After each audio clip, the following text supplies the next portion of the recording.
शंभूनाथ जी के परिवार में इन दिनों कुछ ज्यादा ही हलचल थी। आज सुबह से भी उनके यहाँ मेहमानों के आने का सिलसिला जारी था।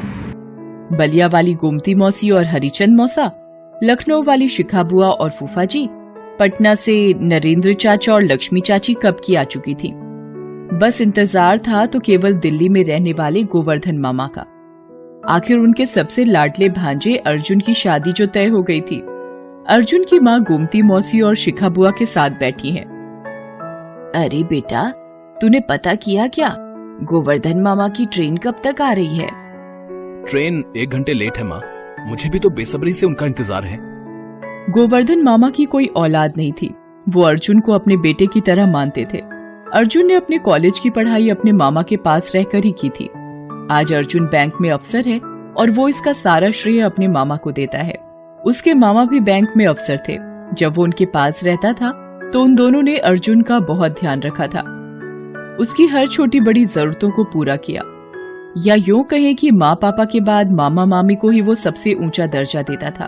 अर्जुन पुराने दिन याद कर रहा था कि कैसे मामा जी सुबह सुबह पढ़ने के लिए उसे जगाते, कभी कभी तो खुद चाय बना कर लाते, उसकी पढ़ाई में हर संभव मदद करते। कॉलेज जाने के लिए उनकी दी हुई लाल बाइक तो उसकी फेवरेट थी।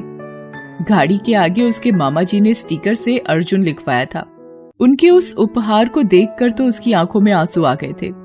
अभी वो ये सब बातें सोच ही रहा था कि दरवाजे पर अर्जुन अर्जुन पुकारते हुए मामा जी दाखिल हुए। अर्जुन, ओ बेटा अर्जुन, जल्दी से अपने मामा के सीने लग जा बेटा। मामा, मामी, आप लोगों ने इतनी देर क्यों कर दी? चलिए, आप लोग बहुत थक गए होंगे, ऊपर वाले कमरे में आराम कीजिए। आराम? हम यहाँ आराम करने नहीं आए, अभी तो कितनी सारी जिम्मेदारियां निभानी है। अर्जुन अपने मामा मामी से बात कर ही रहा था कि तभी अर्जुन की माँ शिखा बुआ के साथ वहाँ गई। अरे अर्जुन, मामा मामी के आते ही सबको भूल गया। अरे दीदी, तुम थी कहाँ? ये कहकर मामा जी ने अपनी बहन यानी अर्जुन की माँ के पैर छुए। फिर तो सभी लोगों के बीच लंबी बातचीत का सिलसिला शुरू हो गया। अर्जुन की माँ और शिखा बुआ अपनी होने वाली बहू की तारीफ करते नहीं थक रहे थे। अब क्या बोलूं अपनी होने वाली बहू के बारे में। अभी उसके कदम इस घर में पड़े भी नहीं है कि एक के बाद एक खुशखबरी मिल रही है। बस अब जल्दी से निर्मला के शुभ कदम इस घर में भी पड़ जाएं। सत्य प्रकाश दुबे अर्जुन के होने वाले ससुर पेशे से अध्यापक थे। उनकी 2 बेटियां और 1 बेटा था, जिनके नाम अंजलि, वेद प्रकाश और निर्मला थे। अंजलि सबसे छोटी थी, वो अभी कॉलेज में पढ़ रही थी। वेद प्रकाश नगरपालिका में क्लर्क था, वो घर में सबसे बड़ा था। और मंझली थी निर्मला। निर्मला जैसा नाम वैसा ही रूप और गुण। निर्मला सबका बहुत ख्याल रखती थी, चाहे बाबूजी की धोती तैयार करनी हो या भैया की कमीज। अंजलि को भी पढ़ाई में मदद कर दिया करती थी। पूरा घर वो ही संभालती थी। सत्यप्रकाश जी की पत्नी 5 साल पहले ही गुजर गई थी, तभी से घर की जिम्मेदारी निर्मला ने उठा रखी थी। 2 दिन और गुजर गए, शादी का दिन आ गया। सिल्क की क्रीम रंग की शेरवानी में अर्जुन किसी राजकुमार से कम नहीं लग रहा था। बारात निकलने के पहले मामी ने अर्जुन को काला टीका भी लगा दिया। अर्जुन के पापा भी आज दूल्हे का पिता बनकर फूले नहीं समा रहे थे। मामा जी अर्जुन को देखकर रह रहकर भावुक हो जा रहे थे। शिखा बुआ और लक्ष्मी चाची में तो सुंदर दिखने की होड़ लगी थी। 3-3 साड़ियां वो बदल चुकी थी, लेकिन अभी भी कोई साड़ी फाइनल नहीं हुई थी। गोमती चाची को उनकी पायल नहीं मिल रही थी, तो वो उसके लिए परेशान हो रही थी। बैंड वाले आ चुके थे, बारात निकलने का समय हो रहा था। तय समय से 1 घंटे से लेट बारात घर से निकली। ना चाहते हुए भी बारात निकलने में देरी हो ही गई जीजा जी। अरे शादी ब्याह में तो इतना लेट चलता ही है। लेकिन आप कह रहे थे निर्मला के घर जाने की सड़क थोड़ी खराब है, वहाँ तो गाड़ी धीमी ही चलेगी, तो और भी देर हो जाएगी। हाँ वो तो है, इसलिए मैंने निर्मला के पापा को फोन कर दिया है कि हम थोड़ा लेट हो जाएंगे। ये ठीक किया आपने। सभी लोग अपनी अपनी गाड़ी में बैठकर निकल गए थे। अर्जुन शादी के ख्यालों में खोया हुआ था। बारात में सभी नाचते गाते जा रहे थे। रात हो चली थी। निर्मला का घर अभी 30 किलोमीटर दूर था। मामा जी जिस गाड़ी में बैठे थे, अचानक से उसके ड्राइवर के पेट में जोरों से दर्द शुरू हो गया। वो गाड़ी चलाने की कंडीशन में नहीं था, तो मामा जी ने उसे पीछे आराम करने को कहा और खुद गाड़ी की स्टीयरिंग संभाल ली। अरे इस रास्ते का आपको आइडिया है? चला लेंगे ना? देख नहीं रहे कितने गड्ढे हैं यहाँ? अरे कोई बात नहीं, देख नहीं रही ड्राइवर की तबीयत ठीक नहीं है। आप बोलिए तो हम इस गाड़ी को छोड़ देते हैं और दूसरी गाड़ी में बैठ जाते हैं। अरे नहीं जीजा जी, आप लोग क्यों डर रहे हैं? मैं कोई नया चालक थोड़ी ही हूँ। लेकिन होनी के अगले पल ने अपने भीतर कुछ और छिपा रखा था। रात के अंधेरे में एक बड़े से गड्ढे पर मामा जी की नजर नहीं गई। गाड़ी का चक्का उसमें घुसते ही अनबैलेंस्ड हो गया और गाड़ी नीचे खाई में गिर गई। मामा जी का शरीर स्टीयरिंग के बीच पूरी तरह फंस गया।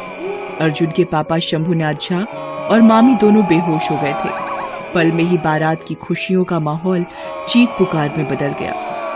अर्जुन दूसरी गाड़ी में बैठा था। वो भागा भागा वहां आया।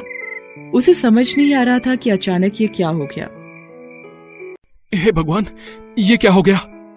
अर्जुन ने अपने मामा जी को स्टीयरिंग से निकालने की बहुत कोशिश की। मामा जी निकल तो गए लेकिन वो अब जिंदा नहीं थे। अर्जुन उनका सिर गोद में लेकर चीख चीख कर रोने लगा। उसके पापा और मामी को अब होश आ गया था, लेकिन उनके सिर और हाथ से खून निकल रहा था। इधर दूसरी गाड़ी में बैठी अर्जुन की माँ शिखा बुआ गोमती मौसी ने अचानक से निर्मला को भला बुरा कहना शुरू कर दिया।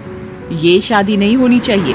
अभी उस अपशगुनी के कदम इस घर में पड़े नहीं कि इतना बड़ा हादसा हो गया, तो वो जब घर में आ जाएगी तो क्या होगा?